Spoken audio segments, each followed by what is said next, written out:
NT scan 11 weeks to 13 weeks 6 ಡೇಸಲ್ಲಿ ಅಂದರೆ 3 ತಿಂಗಳ ನಡೀತಿರಬೇಕಾದಾಗ ನಾವು ಮಾಡಿಸ್ಬೇಕಾ ಬೇಡ, ಇದು ತುಂಬಾ ಮಂದಿಗೆ ಮಾಹಿತಿ ಗೊತ್ತಿರಲ್ಲ.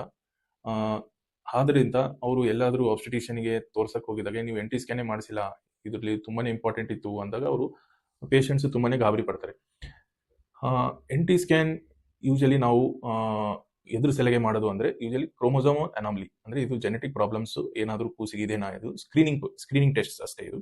ಸೊ ಇದು NT ಸ್ಕ್ಯಾನ್ ಜೊತೆ ನಾವು ನೇಸಲ್ ಬೋನ್ ಚೆಕ್ ಮಾಡ್ತೇವೆ. ಅವಾಗ ಅದರಲ್ಲಿ ಟ್ರೈಕಸ್ಪಿಡ್ ರಿಗರ್ಜಿಟೇಷನ್ ಅಂದರೆ ಹಾರ್ಟ್ದು ವಾಲ್ವ್ ಅಲ್ಲಿ ಬ್ಲಡ್ ಫ್ಲೋ ಎಷ್ಟಿದೆ, ಮತ್ತೆ ಡಕ್ಟಸ್ ಫಿನೋಸಿಸ್ ಅಂದರೆ ಲಿವರ್ ಹತ್ರ ಬರುತ್ತೆ, ಅದು ಬ್ಲಡ್ ಫ್ಲೋ ಎಷ್ಟು ಇದೆ ಅಂತ ನಾವು ಡಾಪ್ಲರ್ ಅಲ್ಲಿ ಚೆಕ್ ಮಾಡ್ತೇವೆ. ಸೊ ಈ ಮೂರು ಕಲ್ತಾಗ NT ಸ್ಕ್ಯಾನ್, ನೇಸಲ್ ಬೋನ್, ಟ್ರೈಕಸ್ಪಿಡ್ ರಿಗರ್ಜಿಟೇಷನ್ ಮತ್ತೆ ಕಲ್ತಾಗ ಇವೆಲ್ಲ ಟೆಸ್ಟ್ ಜೊತೆ ನಮಗೆ ಒಂದು ರಿಸ್ಕ್ ರೇಷಿಯೋ ಸಿಗುತ್ತೆ.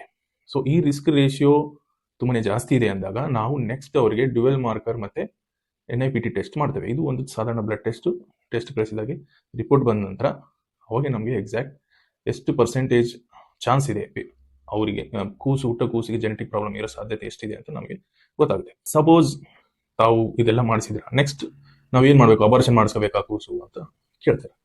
ಇಲ್ಲ, 4 ಮಂತ್ಸ್ಗೆ ಆಮ್ನಿಯೋಸೆಂಟೆಸಿಸ್ ಮಾಡಿದಾಗ ಇದು 100% ರಿಸಲ್ಟ್ ನಮಗೆ ಗೊತ್ತಾಗುತ್ತೆ ದಟ್ ಕೂಸು ಜೆನೆಟಿಕಲಿ ನಾರ್ಮಲ್ ಇದೆಯಾ ಏನು ನಾರ್ಮಲ್ ಇದೆಯಾ. ಸಪೋಸ್ ನಾರ್ಮಲ್ ಇದ್ರೆ ತಾವು ಕಂಟಿನ್ಯೂ ಮಾಡ್ಬೋದು ಪ್ರೆಗ್ನೆನ್ಸಿ. ಸಪೋಸ್ ಆಮ್ನಿಯೋಸೆಂಟೆಸಿಸ್ ಅಲ್ಲಿನೂ ಇದಕ್ಕೆ ಕ್ರೋಮೋಸೋಮಲ್ ಅಬ್ನಾರ್ಮಲಿಟಿ ಇದೆ ಅಂತ ಬಂದ್ರೆ ಅವಾಗೆ ನಾವು ಅಬಾರ್ಷನ್ ಮಾಡಿಸ್ಕೋಬಹುದು. ಇದು ಬಹಳಷ್ಟು ಮಂದಿಗೆ ಗೊತ್ತಿರಲ್ಲ. ಇದು ಆದಷ್ಟು ಸ್ಪ್ರೆಡ್ ಮಾಡಿ ತಮ್ಮ ಕ್ಲೋಸ್ ರಿಲೇಟಿವ್ಸ್ಗೆ ಮತ್ತೆ ಫ್ರೆಂಡ್ಸಿಗೆ.